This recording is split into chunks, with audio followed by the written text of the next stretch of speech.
Eh bien, bonjour à toutes et à tous et bienvenue à la petite agora de la métropole du Grand Paris, qui a été construite dans le cadre de la Biennale d'architecture et de paysage 2025. La thématique de la Biennale, c'est la ville vivante.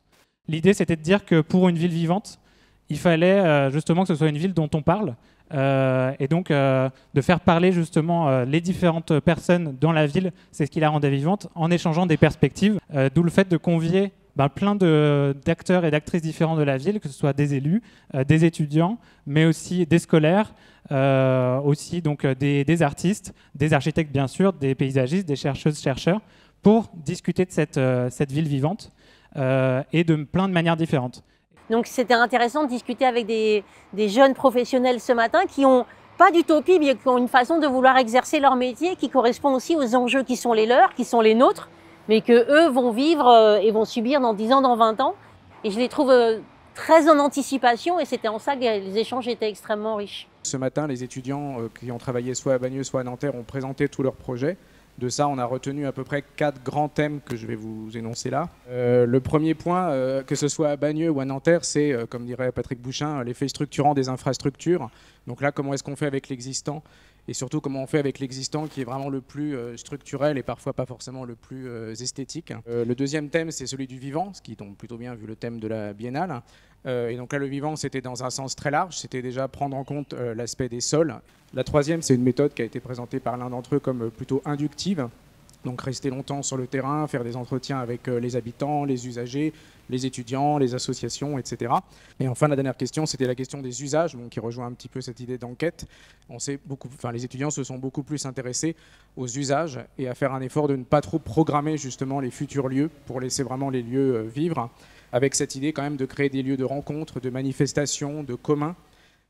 Je suis étudiante à l'ENSA de Paris-Malaquais. Nous avons eu l'idée de travailler sur les animaux car on a découvert qu'il y a de moins en moins d'animaux en région parisienne et notamment des oiseaux. Et donc on a pensé à un projet où les animaux ils pourront cohabiter avec les humains en s'imaginant plutôt que le projet deviendra une zone interdite où les animaux vont reprendre ses droits sur l'espace. Les humains ils n'auront plus réellement le même accès qu'avant et on pourrait juste les observer depuis l'extérieur et voir comment ils se sont appropriés les lieux. Dans un Paris à plus 4 degrés, et du coup dans un Bagneux à plus 4 degrés, ce genre d'espace souterrain, dans quelle mesure est-ce qu'ils peuvent être pensés par nous, les architectes, mais aussi en collaboration avec les administrations? Est-ce qu'il y a un urbanisme souterrain en fait, dans nos villes en ce moment, notamment en pensant aux besoins parfois d'avoir, j'imagine, des îlots de fraîcheur? On parle beaucoup en ce moment de la participation, le chantier participatif, le socio-participatif, l'habitat participatif. Et c'est quelque chose de très souhaitable, c'est quelque chose que je pratique aussi. Comment est-ce que dans les écoles, on peut se servir justement de lieux comme le Champ de la Garde par exemple, pour que ce soit une école hors des murs, qu'on donne un peu plus d'autonomie, qu'on puisse permettre aux enfants d'avoir des lieux justement où on est un peu plus dans cette initiative et dans ce savoir qui est plus collectif, qui est plus qu'une réception, une performance individuelle à l'école, et ce qui est très promu et qui est encore bien ancré aujourd'hui.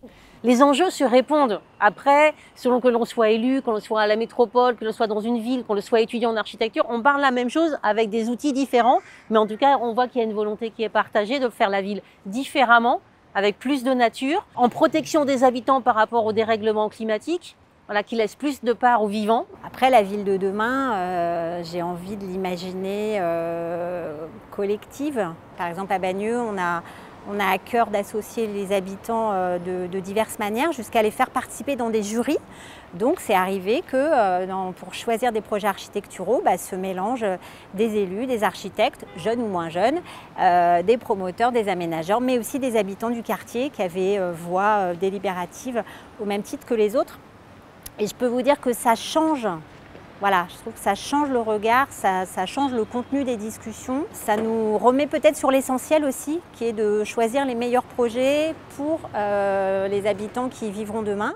Mais pour que les habitants se sentent légitimes, c'est aussi aux villes de déployer un certain nombre d'outils pour que chaque habitant se sente légitime, quel que soit son quartier, à pouvoir parler sur tous les sujets. Pour les habitants à qui on a proposé de faire partie de jurys citoyens, on les a formés avec le CAUE 92 Donc ils ont eu plusieurs séances de formation, d'échanges avec des professionnels justement pour arriver avec un bagage pratico-pratique pour bien lire les plans, pour aiguiser leur regard, mais en perdant pas ce qu'on venait chercher chez eux, c'est-à-dire leur regard d'habitant.